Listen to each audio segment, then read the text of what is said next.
আসসালামু আলাইকুম রহমতুল্লাহ।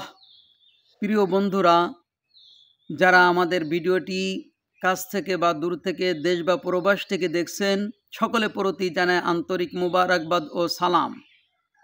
প্রিয় বন্ধুরা আমার, আল্লাহ রাব্বুল আলামিনের ৯৯টি নাম আছে যা গুণবাচক নাম বলা হয়।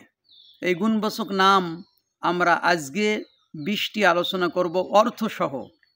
সকলের জানা প্রয়োজন, এজন্য মনোযোগ দিয়ে শ্রবণ করতে থাকুন। আমরা ১ নম্বরে আসি, আল বাসিতু, প্রশান্তকারী। ২ নম্বরে আল খাফিজু, পতনকারী বা অবমাননাকারী। এরপরে আমরা ৩ নম্বরে বলি আর রাফিউ, অর্থ উন্নতি দানকারী। এরপরে ৪ নম্বরে আসি আল মাইজু, অর্থ হলো সম্মান দানকারী।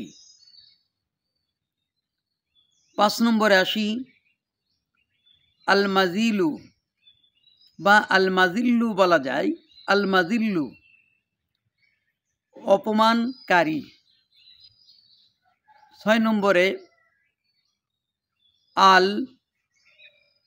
সামিউ, অর্থ হলো সর্বশ্রোতা বা সব কিছু যিনি শোনেন। এরপরে আসি আল বাসিরু, সমক্ষ দ্রষ্ট, অর্থাৎ সব কিছু যিনি দেখেন। এরপরে আসি আল হাকামু, তিনি মীমাংসাকারী, বিচারক। এরপরে আসি আল আদলু, ন্যায় বিচারক। এরপরে আল লতীফু, তিনি সূক্ষ্মদর্শী। এরপরে আল খবিরু, সর্বজ্ঞ, সব কিছু জানেন।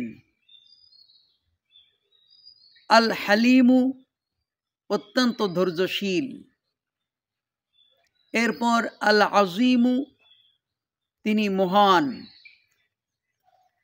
এরপরে আল গফুরু, তিনি পরম ক্ষমাশীল। এরপর আশ-শাকরু, গুণগ্রাহী। আশ-শাকুরু অর্থ হলো কি? গুণগ্রাহী। এরপরে আল আলিয়ু, সর্বত্র বা সর্বোচ্চ সমাহীন, অর্থাৎ অতি উচ্চ যাকে বলা হয়। এরপরে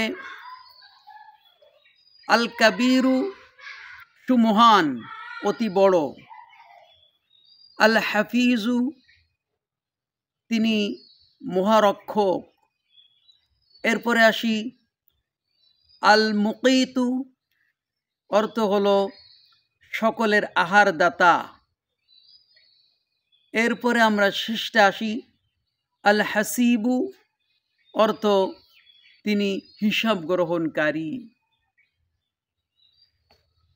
প্রিয় বন্ধুরা, এই নামগুলি আমরা অর্থসহ যদি জানি, তাহলে আমাদের অনেক নামের অর্থ জানা হবে। আল্লাহর কত গুণবাচক নাম আছে সেগুলো আমাদের আয়ত্তে থাকবে। তা আসুন সবাই আমরা আল্লাহর গুণবাচক নামগুলি নিজেরা জানি, অপরকে জানার জন্য ভিডিওটি শেয়ার করে দিই।